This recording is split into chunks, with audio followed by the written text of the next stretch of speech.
Assalamualaikum warahmatullahi wabarakatuh.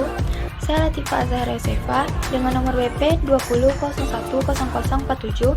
Baiklah, kali ini saya akan menjelaskan materi akuntansi tentang pengendalian internal dan kas.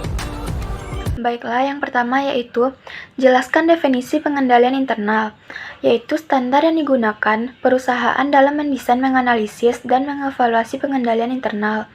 Yang kedua, jelaskan definisi kas, yaitu alat pertukaran yang dimiliki perusahaan dan siap digunakan dalam transaksi perusahaan setiap saat diinginkan. Yang ketiga, jelaskan pengendalian internal terhadap penerimaan dan pembayaran kas. Jika penerimaan kas untuk melindungi kas dari pencurian dan penyalahgunaan, perusahaan harus mengendalikan kas sejak diterima sampai kas disimpan di bank. Dan jika pembayaran sebuah perusahaan dapat memiliki beberapa rekening bank, misalnya satu digunakan untuk pembayaran secara umum dan satunya lagi untuk pembayaran gaji.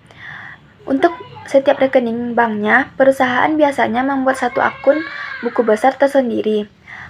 Kas adalah aset perusahaan yang paling mungkin untuk dicuri dan digunakan secara tidak benar dalam kegiatan bisnis. Untuk alasan ini, sebuah bisnis harus mengendalikan kas dan transaksi kas secara hati-hati. Yang keempat, jelaskan tujuan pengendalian internal terhadap penerimaan kas. 1. Pengamanan aset melindungi aset perusahaan dari pencurian, kecurangan, penyalahgunaan, dan kesalahan penempatan. 2. Informasi akurat bahwa pengendalian internal dimaksudkan untuk meningkatkan keandalan data serta catatan-catatan akuntansi dalam bentuk laporan keuangan dan laporan manajemen sehingga tidak menyesatkan pemakai laporan tersebut dan dapat diuji kebenarannya. Yang ketiga, kepatuhan terhadap hukum dan regulasi bahwa pengendalian internal dimaksudkan untuk meningkatkan hukum dan peraturan yang telah ditetapkan pemerintah, pembuat aturan terkait, maupun kebijakan-kebijakan entitas itu tersendiri. Yang kelima, jelaskan tujuan pengendalian internal terhadap pembayaran kas. 1. Pengendalian internal atas pengeluaran kas harus memberikan jaminan bahwa pengeluaran dilakukan hanya untuk transaksi yang diotorisasi. 2. Pengendalian kas harus memastikan bahwa kas digunakan secara efisien. 3. Sistem voucher memastikan bahwa apa yang dibayarkan adalah apa yang benar-benar dipesan, diterima, dan ditagih oleh pemasok. 6. Jelaskan tentang pengendalian internal untuk kas kurang atau kas lebih, yaitu kasir dapat membuat kesalahan memberi uang kembalian untuk pelanggan atau memasukkan nilai penjualan tunai. Sebagai akibatnya, jumlah uang di tangan berbeda dari jumlah penjualan tunai. Selisih tersebut akan dicatat dalam akun kas kurang atau kas lebih. 7.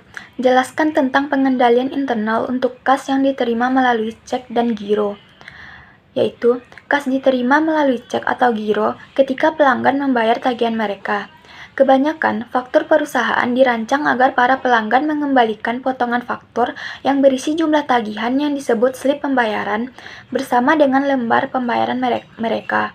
8. Jelaskan tentang pengendalian internal untuk kas yang diterima melalui transfer dana elektronik. Sebagian pemegang kartu kredit memberi kuasa kepada bank penerbit kartu kredit untuk membebankan tagihan-tagihan rutin seperti telepon seluler, internet, dan jasa listrik ke kartu kreditnya. Dalam kasus ini, perusahaan mengirim formulir yang telah ditandatangani nasabah kepada nasabah bank sebagai bentuk otorisasi transfer dana elektronik bulanan. Setiap bulan, perusahaan memberitahu pelanggan jumlah yang harus ditransfer dan tanggal transfer secara elektronik. Pada tanggal jatuh tempo, perusahaan mencatat transfer elektronik sebagai penerimaan kas ke rekening banknya dan memposting jumlah yang dibayarkan sebagai pengurang saldo piutang ke akun pelanggan yang bersangkutan. 9. Jelaskan tentang pengendalian internal untuk sistem voucher. Sistem voucher merupakan serangkaian prosedur untuk mengizinkan dan mencatat liabilitas dan pembayaran kas. Voucher adalah suatu dokumen yang memberikan bukti pemberian izin membayar kas atau melakukan transfer dana elektronik. Tagihan yang telah ditandatangani dapat dianggap sebagai voucher. Saat voucher disiapkan untuk pembelian barang, voucher harus dilengkapi dengan faktur dari pemasok, pesanan pembelian, dan laporan penerimaan barang.